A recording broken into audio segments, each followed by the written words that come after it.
Kejadian pasal 38 ayat 1-30. Yehuda dan Tamar.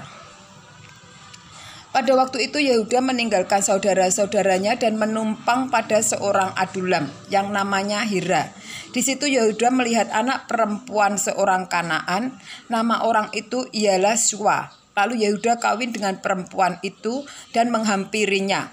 Perempuan itu mengandung lalu melahirkan seorang anak laki-laki dan menamai dia anak itu Sesudah itu perempuan itu mengandung lagi lalu melahirkan seorang anak laki-laki dan menamai anak itu Onan. Kemudian perempuan itu melahirkan seorang anak laki-laki sekali lagi dan menamai anak itu Shela. Yehuda sedang berada di Kesib ketika anak itu dilahirkan. Sesudah itu Yehuda mengambil bagi anak sulungnya seorang istri yang bernama Tamar. Tetapi anak sulung Yehuda itu adalah jahat di mata Tuhan, maka Tuhan membunuh dia. Lalu berkatalah Yehuda kepada Onan, hampirilah istri kakakmu itu, kawinlah dengan dia sebagai ganti kakakmu dan bangkitkanlah keturunan bagi kakakmu. Tetapi Onan tahu bahwa bukan ia yang mempunyai keturunannya nanti, sebab itu setiap kali ia menghampiri istri kakaknya itu, ia membiarkan maninya terbuang, supaya ia jangan memberi keturunan kepada kakaknya. Tetapi yang dilakukannya itu jahat di mata Tuhan, maka Tuhan membunuh dia juga. Lalu berkatalah Yehuda kepada Tamar menantunya itu, tinggallah sebagai janda di rumah ayahmu, sampai anakku Shela itu besar. Sebab pikirnya, jangan-jangan ia mati seperti kedua kakaknya itu. Maka pergilah Tamar dan tinggal di rumah ayahnya. Setelah beberapa lama matilah anak Shua, istri Yehuda. Habis berkabung pergilah Yehuda ke Timna kepada orang-orang yang menggunting bulu domba-dombanya bersama dengan Hira sahabatnya, orang adulam itu. Ketika dikabarkan kepada Tamar, bapak mertuanya sedang di dalam Timna, berjalan ke Timna untuk menggunting bulu domba-dombanya, maka ditanggalkanlah pakaian kejandaannya itu.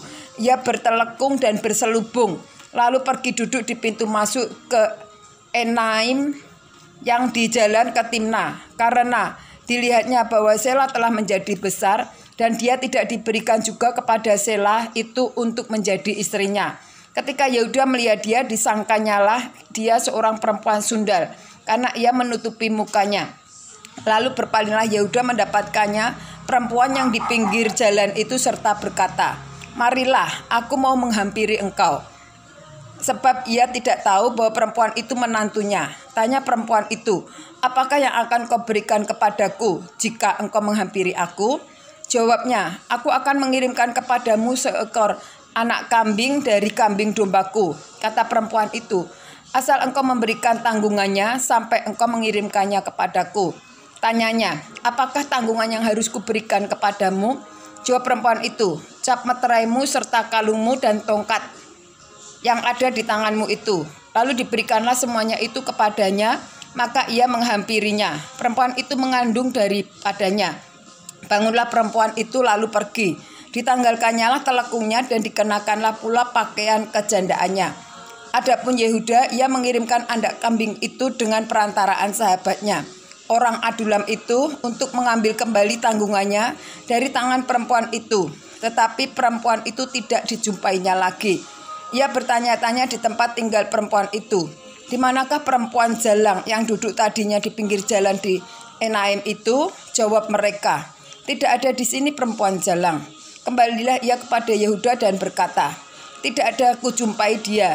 Dan juga orang-orang di tempat itu berkata, tidak ada perempuan jalang di sini. Lalu berkatalah Yehuda, biarlah barang-barang ini dipegangnya, supaya kita jangan menjadi olok-olok orang. Sungguhlah anak kambing ini telah kukirimkan, tetapi engkau tidak menjumpai perempuan itu. Sesudah kira-kira 3 bulan dikabarkannyalah kepada Yehuda, Tamar menantunya bersundal, bahkan telah mengandung dari persundalannya itu. Lalu kata Yehuda, bawalah perempuan itu supaya dibakar. Waktu dibawa, perempuan itu menyuruh orang kepada mertuanya mengatakan, dari laki-laki yang engkau empunya barang-barang inilah aku mengandung. Juga dikatakannya, periksalah siapa yang empunya cap dan meterai serta kalung dan tongkat ini. Yehuda memeriksa barang-barang itu lalu berkata, bukan aku, tetapi perempuan itulah yang benar. Karena memang aku tidak memberikan dia kepada Sela, anakku, dan ia tidak bersetuju lagi dengan perempuan itu. Pada waktu itu perempuan hendak bersalin, nyatalah ada anak kembar dalam kandungannya. Dan ketika ia bersalin, seorang dari anak itu mengeluarkan tangannya, lalu dipegang oleh bidan. Diikatnya dengan benang kirmisi serta berkata, inilah yang lebih dahulu keluar. Ketika anak itu menarik tangannya kembali, keluarlah saudaranya laki-laki. Dan bidan itu berkata, alangkah kuatnya engkau menembus keluar. Maka anak itu dinamai Peres. Sesudah itu, keluarlah saudaranya laki-laki yang tangannya telah berikat benang kirmisi itu. Lalu kepadanya diberi nama Serah.